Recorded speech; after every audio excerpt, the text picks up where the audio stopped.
Ассалаумағалейкум. Бұл видеода біз NCRM-да виджеттерді қосуды үйретеміз. Бастайық. Бірінші, настройкаға кіреміз, интеграцияға кіреміз. Мынаның астында встроить виджет деген пайда болды. Осы жерде добавить виджет деген кнопканы басамыз. Виджеттің атын жазамыз. Мысалға біз деген мына менюдің мына жақ шетінен біздің Google Sheet'те жасаған отчетымызды шығарып қоюды көрсетейік. Сондай керек болды деп. Давайте. Бірінші атын жазамыз. Мысалға мен просто демо отчет. Бұл жерге сіз өздеріңіздің аттарын жазасыздар. И роль бізге менеджерға көрсетудің керегі жоқ, тек админдарға, сосын админдарға ғана таңдаймыз. Сол жақтан көрсету үшін біз меню деген разделді таңдаймыз, галочканы басамыз. Енді мына жерге біз не көрсетеміз, соның ссылкасын қоямыз. Біз отчетты қойғымыз келеді. Мысалға, сол үшін осы отчетты копировать етеміз. Мына жаққа вставлять етеміз и сохранить етеміз. Обычно сіздерде бұлай болады. Мына жерде доступ жоқ болады Google Sheets'ің ішінде. Поэтому ол бұлай болып көрсетіледі. Мына жерге басқан кезде мынандай информация сұрайтын болады. Поэтому нюанс такой, что бұл жерде біз доступты ашуымыз керекпіз. Сол кезде бізде мына страницаны обновить етейік. Обновить еткенде бұл смело осы жерде өстіп ашыла беретін болады. Но иногда керек емес болады бұны көрсетуге. По-любому ешкім көрмейтіндей қылдырып жасау керек боламыз. Доступ ограниченный қылдыруымыз керек боламыз. И бұл көрсету керек каким-нибудь образом. Ол кезде бүйтеміз. Настройкаға кіреміз, интеграцияға кіреміз, строить виджетқа кіреміз, демоға кіреміз, редактировать басамыз. И мына жерде галочканы қосамыз, открыть новый вкладка деп.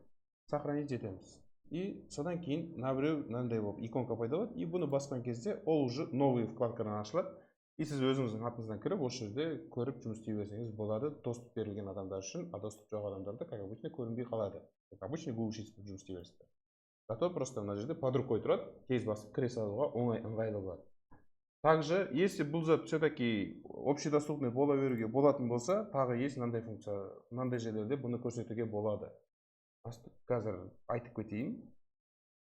Интеграция, встроить виджет. Осыны өзгерте берейін, редактировать. Бұны біз карточка контакта, карточка сделки де көрсетуге болады. Но давайте бұл жерде түсіндіре кетейін басқаша. Карточка контакты мен карточка сделкенің ішінде обычно бұндай затты көрсеткен не актуально, потому что біз конкретный каждый карточканың ішін ашып отырамыз. Поэтому бұл жерде лучше мынандай скрипт продаж или какой-то именно продажниктерге көмектесетін не керек болады.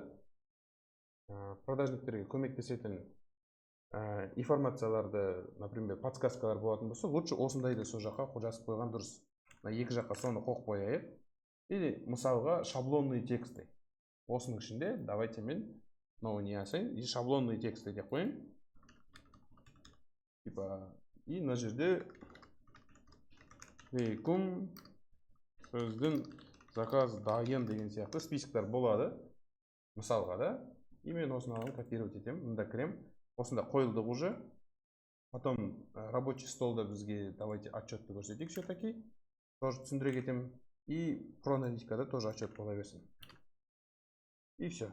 Мына жерде админ, менеджер деген. Смотрите, біз админдерға бердік. И менеджерларға берсек, менеджер деген рольдарда болады. Қазір менеджер деген рольдар қайсысын ештеңкесін көрмейді, мынандай оларда шықпайды. Менеджерді вот галочканы басып сохранить етейік, чтобы менеджерлерді тоже көрінсінген. Енді бірінші мына карточка контакты дегенді түсіндіре кетейін. Клиентіға кіреміз. Любой бір клиенттің ішіне кіреміз. И клиенттің ішінде мына жерде демо отчет деген пайда болды. Атын мынау жердегі тұрған ат, ол мына біреу атқа тең болады. Поэтому демо отчет деп тұрады. И бұл жерде біз нені көріп тұрмыз. Мынандай зат. И мысалға бывает так, что біз скрипт чатпен сөйлесіп жатқан кезде бірдеңке и мына жерде не айту керек, сондай скрипттарыңызды салып қойсаңыздар болады. Или о қасында шаблонды тоже бөлек салып қойсаңыздар болады. Мысалы, оны копировать етеді да, өзіне керек жеріне вставить етіп, арғай жібере береді шаблонный тексттер. Yok, кәдімгідей жұмыс істей беретін болады. Осындай қылып жасасаңыздар болады. Енді про и сделкенің ішінде тоже самое. Сделкенің ішінде тоже тура өсіп тұрады, тура осы заттар көрсетілетін болады.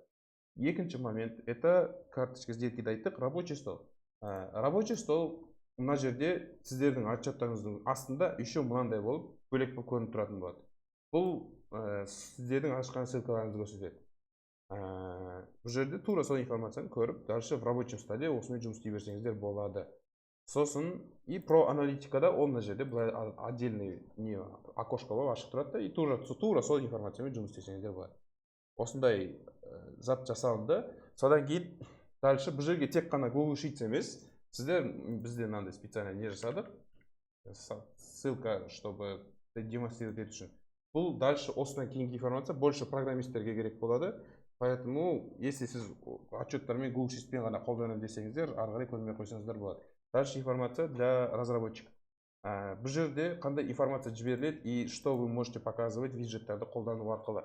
Давайте мен каждый жаққа мынаны қойып шығайын. И мынаны отчетті алып тастаймын. И сохранить етемін. Қазір менде отчеттің бәрі өзгерді. И оны мен мына ссылкаға қойдым. Мына ссылкада бізде просто demo виджет. И мына жерде қандай query параметрлер, қандай post параметрлер жібереді. Post параметр жібермейді, тек query параметр жіберіледі. Поэтому қандай query параметр жібергенді көріп алып, потом в будущем өздеріңізде қолданып, керекті информацияны непосредственно көрсетуге болады. Как это работает? То есть біз какой-то query string жазса, query string, например, query равно query. И ол мына жерде вот query параметрді көрсетеді. Біз когда мына жерде ашқан кезде каждыйында бөлек-бөлек query параметрлер жібереді. Мысалға біз мына жерде ашсақ, ол жерде user ID жіберіледі. То есть мен қазір менеджер проекттің атын кіріп отырмын, соның user ID шықты и placement menu. То есть менюдан ашылды, сондықтан меню деп көрсетілді. Дальше рабочий столды ашайық. Рабочий столда вот мына жерде көрсетілді. Ол жерде user ID жазылды, placement жазылды и funnel 3193 деп жазылды. Это мына жерде менде URL-ның ішінде фильтр болғандықтан.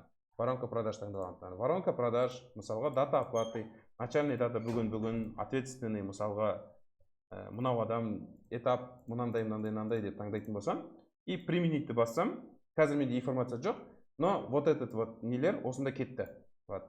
Data from data to кетті, чистовой форматта. И responsible ID кетті, фильтрда таңдалынған и осылай информация жіберіледі. Дальше. Так. И про аналитикада. Про аналитикада пол в целом өстіп ашылады, user ID жазады и про аналитикс деп ашылады.